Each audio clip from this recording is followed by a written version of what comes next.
नमस्कार, मी सतीश पाटील खरात, लिंबेवडगाव, तालुका मंठा, जिल्हा जालना, कलावंत विचार मंच व कमल फिल्म प्रोडक्शन नाशिक यांच्या संयुक्त विद्यमाने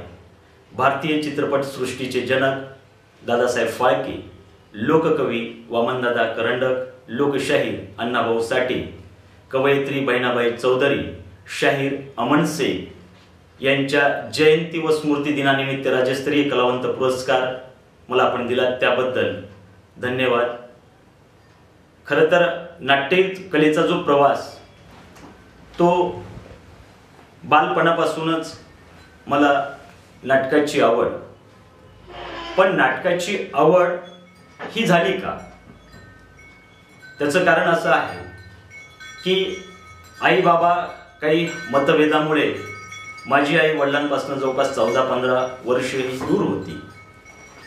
मामाच्या गावी म्हणजे आबेगाव, तालुका माजलगाव, जिल्हा बीड या ठिकाणी बरंच बालपण माझं गेलं आणि तिथे मामाच्या गावी राहत असताना मग तिथे शाळेत पण मी जायचो आणि इतर वेळ जो असायचा